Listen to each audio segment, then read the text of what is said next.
Hi ಎಲ್ಲರಿಗೂ ನಮಸ್ತೆ. Welcome to my YouTube channel Vidya's lifestyle vlog. ನಾನು ನಿಮ್ಮ ಪ್ರೀತಿಯ ವಿದ್ಯಾ. ಇವತ್ತು ಸಂಜೆಯಿಂದ ವ್ಲಾಗನ್ನು ಶುರು ಮಾಡ್ತಾ ಇದ್ದೀನಿ. ಸಂಜೆ ಅನ್ನೋದಕ್ಕಿಂತ ನೈಟ್ ಆಯಿತು ಅಂತ ಅನ್ಬೋದು. 9:30 ಆಗಿದೆ. ಇವಾಗ ಮತ್ತೆ ವ್ಲಾಗ್ನ ಶುರು ಮಾಡಿಕೊಂಡೆ.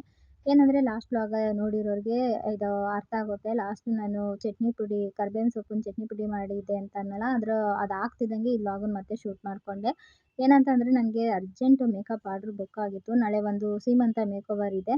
ಸೊ ಅಲ್ಲಿಗೆ ಹೋಗಬೇಕಿತ್ತು. ಹಾಗಾಗಿ ಸ್ವಲ್ಪ ಬ್ರಷಸ್ ಎಲ್ಲನೂ ಕ್ಲೀನ್ ಮಾಡ್ತಾ ಇದ್ದೆ.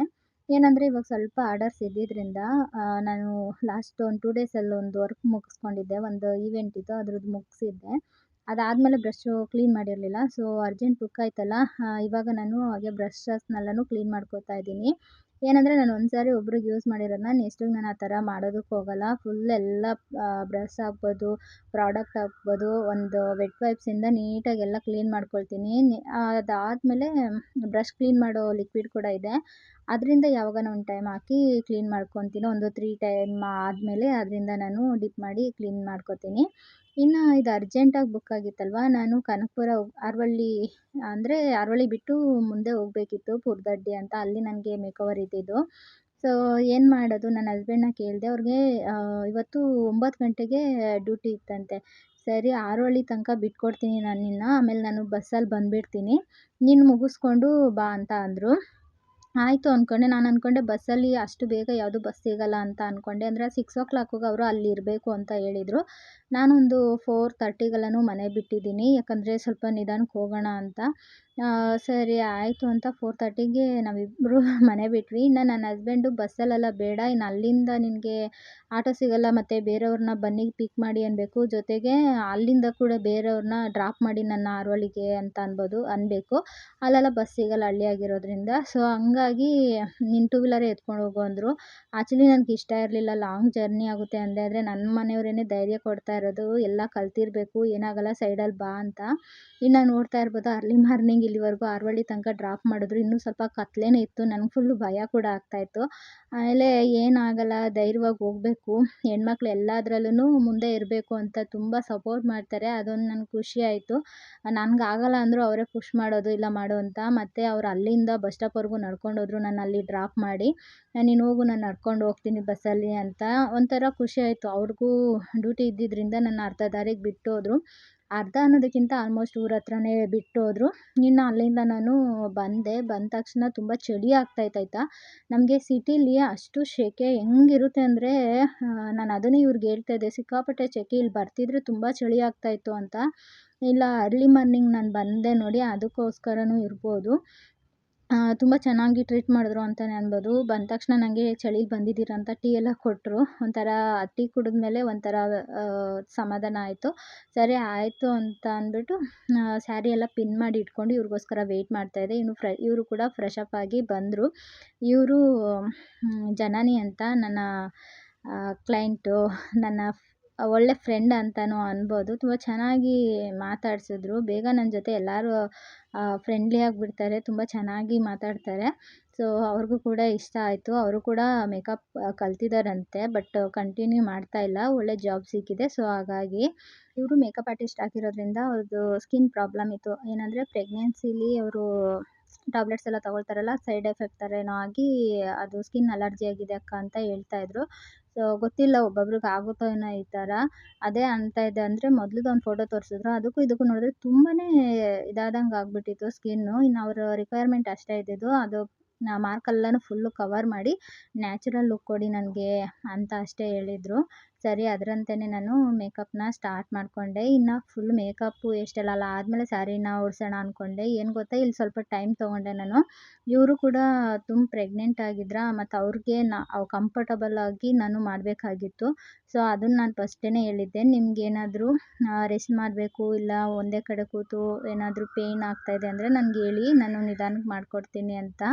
ಯಾಕಂತಂದರೆ ಇವ್ರನ್ನ ಮಾತ್ರ ಅಲ್ಲ, ಪಾಪ ಹೊಟ್ಟೆಲಿರೋ ಮಗುನೂ ನಾವು ಕೇರ್ ಮಾಡಬೇಕಾಗುತ್ತೆ.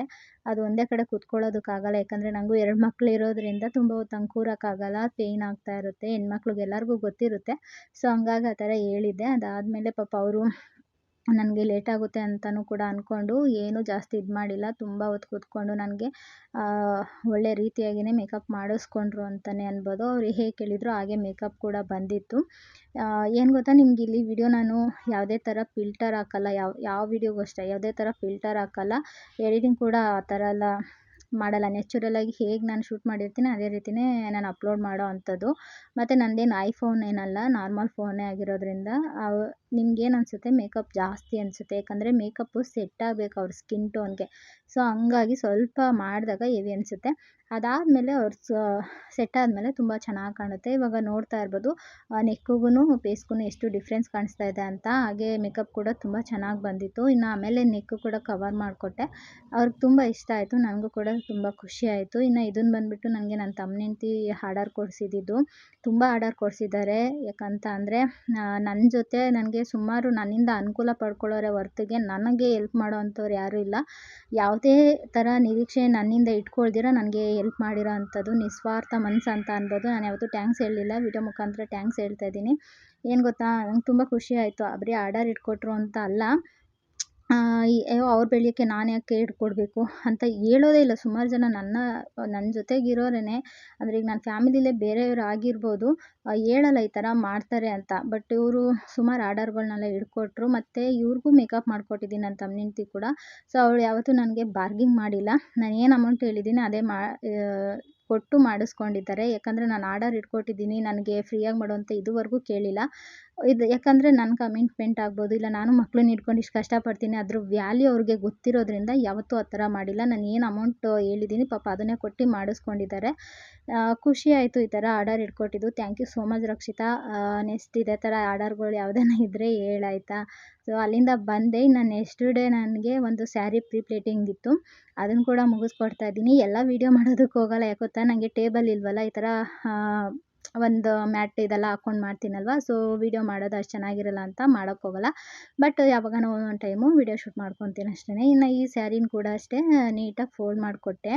ಏನಂತಂದರೆ ಇದು ನನಗೊಂಥರ ರಿಸ್ಕ್ ಆಗಿತ್ತು. ಸ್ಯಾರಿ ಹೆಂಗಿತ್ತು ಗೊತ್ತಾ, ಅವರೇ ಹೇಳಿದ್ರು, ಆಂಟಿ ಆದರೆ ಫೋಲ್ಡ್ ಮಾಡಿ, ಇಲ್ಲಾಂದರೆ ಪರವಾಗಿಲ್ಲ ಅಂತ ಅಂದಿದ್ರು. ಬಟ್ ನನ್ನ ಕೆಲಸನೇ ಅದಲ್ವ, ಟ್ರೈ ಮಾಡ್ತೀನಿ ಆದಷ್ಟು ಅಂತ ಅಂದೆ. ಇನ್ನು ಈ ಸ್ಯಾರಿ ಫೋಲ್ಡ್ ಮಾಡೋಕ್ಕೆ ನನ್ನ ಫ್ರೆಂಡ್ ಕೂಡ ಹೆಲ್ಪ್ ಮಾಡಿದ್ರು. ಅಂದರೆ ನೆಗೆಲ್ಲ ಹಿಡ್ಕೊಳ್ಳೋಕ್ಕೆ ಒಬ್ರ ಕೈಲಿ ಸ್ವಲ್ಪ ಕಷ್ಟ ಆಗ್ತಾಯಿತ್ತು. ಸೊ ಹಂಗಾಗಿ ಅವರು ಕೂಡ ಹೆಲ್ಪ್ ಮಾಡಿದ್ರು. ಅವ್ರಿಗೂ ಕೂಡ ವಿಡಿಯೋ ಮುಖಾಂತರ ಥ್ಯಾಂಕ್ಸ್ ಹೇಳ್ತೀನಿ. ಇನ್ನು ಇವತ್ತಿನ ವ್ಲಾಗ್ ಕೂಡ ಇಲ್ಲಿಗೆ ಎಂಡ್ ಮಾಡ್ತೀನಿ. ಐ ಹೋಪ್ ಇವತ್ತಿನ ವ್ಲಾಗ್ ನಿಮಗೆಲ್ಲ ಇಷ್ಟ ಆಗಿದೆ ಅಂತ ಭಾವಿಸ್ತೀನಿ. ಇನ್ನು ಬರೋವಂಥ ವಿಡಿಯೋಗಳಲ್ಲಿ ಒಳ್ಳೊಳ್ಳೆ ಕಂಟೆಂಟ್ ಇಟ್ಟು ವಿಡಿಯೋ ಮಾಡೋದಕ್ಕೆ ನಿಜ ಟ್ರೈ ಮಾಡ್ತೀನಿ. ಯಾರೆಲ್ಲ ನನ್ನ ಚಾನಲ್ನ ನೋಡ್ತಾ ಇದ್ದೀರಾ ಪ್ಲೀಸ್ ಸಬ್ಸ್ಕ್ರೈಬ್ ಮಾಡ್ಕೊಳ್ಳಿ. ಹಾಗೆ ವಿಡಿಯೋಗೊಂದು ಲೈಕ್ ಮಾಡಿ. ನೀವು ಲೈಕ್ ಮಾಡಿದಷ್ಟು ನನ್ನ ವಿಡಿಯೋ ಬೂಸ್ಟ್ ಆಗುತ್ತೆ ಅಂತಲೇ ಅನ್ಬೋದು. ಸೊ ಒಬ್ರಿಗೆ ಹೆಲ್ಪ್ ಆಗುತ್ತೆ ಅಂತ ಅಂದರೆ ಲೈಕ್ ಮುಖಾಂತರ ಮಾಡೋದ್ರಲ್ಲಿ ಏನೂ ತಪ್ಪಿಲ್ಲ. ಒಂದು ಲೈಕ್ ಮಾಡಿ, ಚಾನಲ್ನ ಸಬ್ಸ್ಕ್ರೈಬ್ ಮಾಡಿಕೊಂಡು ನಿಮ್ಮ ಫ್ರೆಂಡ್ಸ್ ಫ್ಯಾಮಿಲಿ ಮೆಂಬರ್ಸ್ಗೆ ಶೇರ್ ಮಾಡಿ ಆದಷ್ಟು ನನ್ನ ವೀಡಿಯೋಸ್ನ. ಇದಿಷ್ಟೇ. ಇನ್ನು ಇವತ್ತಿನ ವ್ಲಾಗ್ ಕೂಡ ಈ ಥರ ಎಂಡ್ ಮಾಡ್ತಾಯಿದ್ದೀನಿ. ಇದುವರೆಗೂ ನಿಮ್ಮ ಸಮಯ ಕೊಟ್ಟು ವಿಡಿಯೋ ನೋಡೋಕ್ಕೆ ಥ್ಯಾಂಕ್ ಯು ಸೋ ಮಚ್.